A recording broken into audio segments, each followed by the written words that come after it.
Assalamualaikum warahmatullahi wabarakatuh. Bismillahirrahmanirrahim. Alhamdulillahirabbil alamin. Anak-anakku kelas 12. Alhamdulillah hari ini kita bisa memulai lagi pembelajaran di semester genap setelah libur semester ganjil. Pak Aris berharap kalian dalam keadaan sehat walafiat. Sebelum kita mulai pembelajaran hari ini, mari kita berdoa terlebih dahulu menurut keyakinan masing-masing. Berdoa mulai.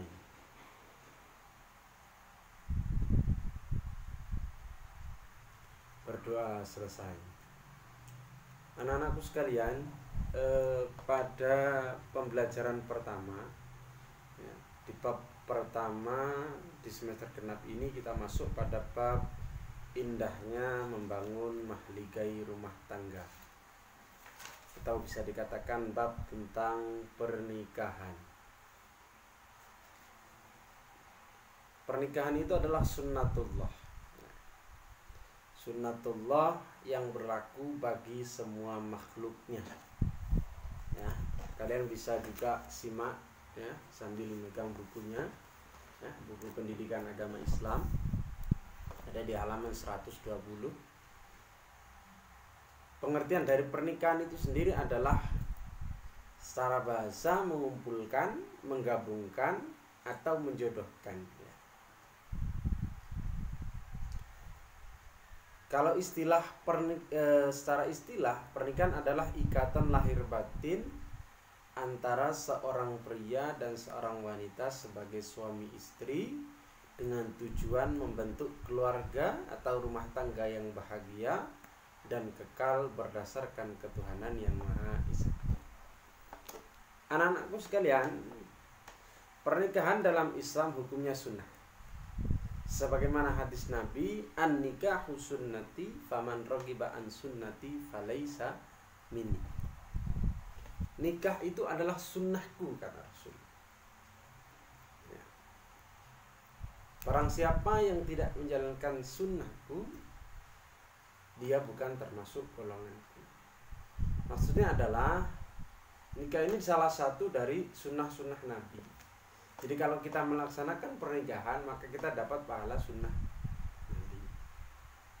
Dalam Quran surat An-Nahl, jika Allah berfirman, wallahu ja'ala lakum min anfusikum azwaja wa ja'ala lakum min azwajikum banina wa hafadatan wa razaqakum minat tayyibah afa bil batili yu'minuna wa bi ni'matillahi hum yakfurun.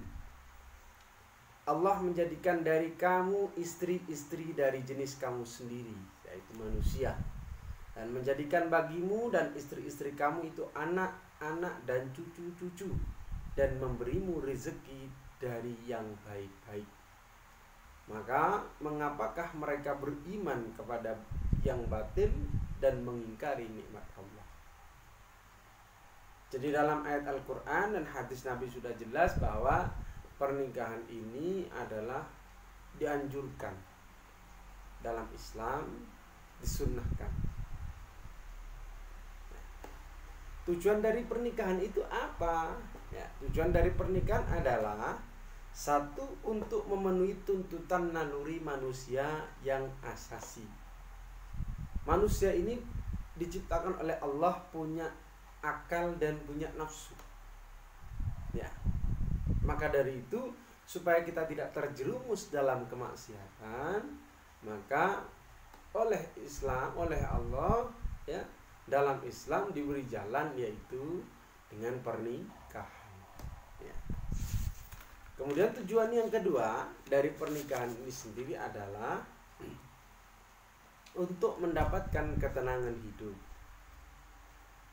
ya. Allah Subhanahu wa ta'ala berfirman, wa min ayatihi an khalaqa lakum min anfusikum azwajan litaskunu ilaiha waja'ala bainakum mawaddatan wa rahmah Inna fi dzalika laayatin liqaumin yatafakkarun. Dan di antara tanda-tanda kebesarannya ialah dia menciptakan pasangan-pasangan untukmu dari jenismu sendiri agar kamu cenderung dan merasa tentram kepadanya. Dan dia menjadikan di antara kamu kasih dan sayang. Sungguh pada demikian itu benar-benar terdapat pahala, terdapat tanda-tanda kebesaran Allah bagi kaum yang berpikir. Jadi supaya memberikan kebahagiaan dalam hidup kita, ketenangan gitu ya. Litaskunu ilaiha. Makanya kan ada orang menikah itu kan kita ucapkan semoga sakinah, mawaddah, warahmah. Sakinah itu tenang, hidupnya tenang, tentram.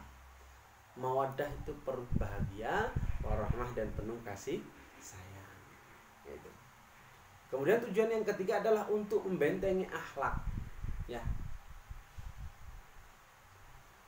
Dari maksudnya adalah supaya kita terhindar dari perbuatan maksiat. Rasulullah SAW bersabda, wahai para pemuda, barang siapa di antara kamu yang sudah mampu untuk menikah, maka menikahlah. Ya. Karena nikah itu lebih menundukkan pandanganmu dan lebih membentengi farji atau kemaluan. Dan barang siapa yang tidak mampu, maka hendaklah ia berpuasa.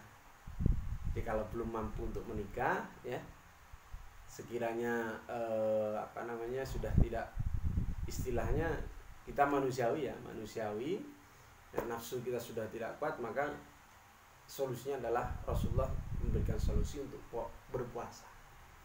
Seperti itu. Kemudian yang keempat, tujuan dari pernikahan ini adalah meningkatkan ibadah kepada Allah Subhanahu wa taala. Ya. Kemudian yang kelima, untuk mendapatkan keturunan yang saleh. Ya, tentu tujuannya orang menikah itu salah satunya adalah memiliki keturunan, punya anak, ya, yang nanti bisa mendoakan kita, seperti itu. Kemudian yang ke-6 ya adalah untuk menegakkan rumah tangga yang islami. Nah, untuk menciptakan rumah tangga yang penuh dengan keberkahan, ya, seperti itu. Itu adalah tujuan dari pernikahan itu sendiri. Hukumnya apa, ya? Kalau di buku ini Anda juga bisa baca, ya, sambil pegang buku juga, ya. Kita juga diperhatikan.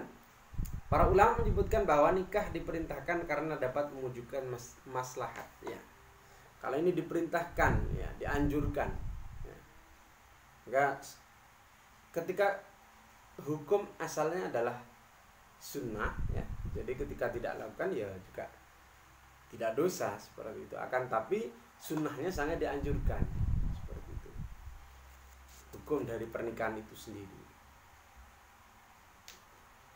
Akan tetapi, yaitu tadi, pernikahan harus ketika pernikahan itu dilakukan akan mendapatkan mewujudkan maslahat, memelihara diri, kehormatan dan mendapatkan pahala-pahala lain, ya, maka itu dianjurkan. Akan tetapi ketika pernikahan itu justru akan mendatangkan mudarat, bahaya bagi kita, ya jangan dilakukan, seperti itu.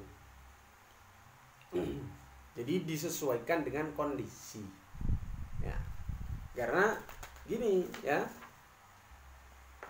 pernikahan itu bisa macam-macam, bisa bermacam-macam hukumnya, disesuaikan dengan kondisi kita sendiri. Bisa wajib, hukumnya bisa wajib. Bagi siapa nikah ini wajib? Yaitu bagi orang yang telah mampu baik fisik, mental, ekonomi, dan akhlak, ya. Semuanya sudah siap. Dan kalau dia tidak menikah, ini akan terjerumus terhadap kemaksiatan, maka harus menikah. Kemudian yang kedua, sunnah, ya. Sunnah ini ketika orang sudah mampu, ya, namun ketika dia tidak nikah juga tidak dikhawatirkan untuk maksiat. Tapi dia sudah mampu, dalam segala hal mampu, maka hukumnya sunnah, maka diutamakan dia untuk menikah, sudah waktunya, gitu. Ya. Kemudian mubah. Kalau mubah ini adalah bagi yang mampu dan aman dari fitnah, tetapi tidak membutuhkan atau tidak memiliki syahwat sama sekali. Ya, seperti orang impoten atau lanjut usia, ini sebenarnya juga apa ya, boleh, dan antara boleh dan tidak boleh ini, karena nantinya seorang istri itu membutuhkan nafkah baik zahir maupun batin. Kemudian kalau haram itu bagi orang yang nyata-nyatanya tidak mampu, ya, tidak mampu memenuhi hak-hak pernikahan itu sendiri, hak dan kewajiban pernikahan itu sendiri dia tidak mampu memenuhi. Nah, sehingga bagi orang yang seperti ini adalah hukumnya haram untuk menikah. Nah, anak-anakku sekalian, untuk sementara pelajaran kali ini kita sampai di situ dulu. Di pertemuan berikutnya kita akan lanjutkan masih di pernikahan, ya, tentang seputar pernikahan. Nanti kita akan bahas rukun dan syarat pernikahan, calon istri dan syaratnya, calon suami dan syaratnya, dan lain sebagainya. Semoga sedikit ini semoga bermanfaat, dipahami dengan baik, lebih detail silakan dibaca di bukunya masing-masing, dipelajari dengan baik. Kondisi pandemi ini jangan sampai kita buat sebagai alasan kita tidak semangat untuk belajar, ya. Jadi kondisi ini justru kita jadikan sebuah motivasi, sebuah penyemangat bagaimana kita bisa belajar dan kalian bisa belajar di rumah secara mandiri. Maka dari itu ini Pak Haris bantu dengan membuatkan video supaya kalian lebih mudah memahaminya. Ya, akhiran semoga bermanfaat, ya. Pak Haris akhiri pembelajaran hari ini, semoga bermanfaat. Saya akhiri, assalamualaikum warahmatullahi wabarakatuh.